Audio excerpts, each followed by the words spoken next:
વડોદરામાં શિવજી કી સવારીનું ભવ્ય પ્રસ્થાન 5 લાખ ભક્તો માટે 3500 પોલીસ જવાનોનો કાફલો તૈનાત કરાયો। વડોદરા સંસ્કારી નગરીમાં મહાશિવરાત્રિના પાવન પર્વ નિમિત્તે પરંપરાગત અને ભવ્ય શિવજી કી સવારીનું આયોજન કરવામાં આવ્યું છે। ઋણમુક્તેશ્વર મહાદેવ મંદિર ખાતેથી શાસ્ત્રોક્ત વિધિ સાથે મહાઆરતી બાદ હર હર મહાદેવના નાદ સાથે આ શોભાયાત્રાનું પ્રસ્થાન થયું હતું। આ ધાર્મિક મહોત્સવમાં કેન્દ્રીય ગૃહમંત્રી અમિત શાહ અને નાયબ મુખ્યમંત્રી હર્ષ સંઘવીએ વિશેષ ઉપસ્થિત રહી લાલકોટ નજીક સવારીનું ઉમળકાભેર સ્વાગત કર્યું હતું।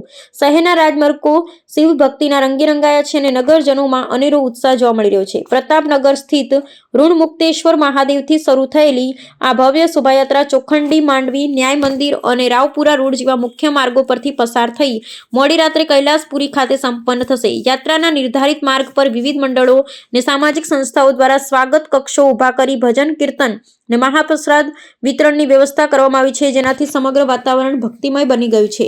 સુરક્ષાના ભાગરૂપે અને કાયદો વ્યવસ્થા જાળવવા માટે સમગ્ર માર્ગ પર અત્યાધુનિક ડ્રોન કેમેરા તેમજ ત્રીજી આંખ સમાન સીસીટીવી નેટવર્ક દ્વારા સતત બારીકાઈથી નજર રાખવામાં આવી રહી છે। આ વર્ષે યાત્રામાં અંદાજે 5 લાખથી વધુ શ્રદ્ધાળુઓ ઉમટી પડવાની શક્યતાને ધ્યાનમાં રાખી પોલીસ વિભાગ દ્વારા લોખંડી બંદોબસ્તની કાર્યયોજના તૈયાર કરવામાં આવી છે। સુરક્ષા વ્યવસ્થા સુનિશ્ચિત કરવા માટે 9 નાયબ પોલીસ કમિશનર, 16 મદદનીશ પોલીસ કમિશનર, 85 પોલીસ ઇન્સ્પેક્ટર અને 175 પીએસઆઈ સહિત કુલ 3500 જેટલા પોલીસ અધિકારીઓ અને કર્મચારીઓ ખડેપગે તૈનાત છે। આ ઉપરાંત યાતાયાત નિયમન માટે 450 ટ્રાફિક પોલીસ અને બ્રિગેડ જવાનો તેમજ 750 હોમગાર્ડ્સ પણ પોતાની ફરજ બજાવી રહ્યા છે।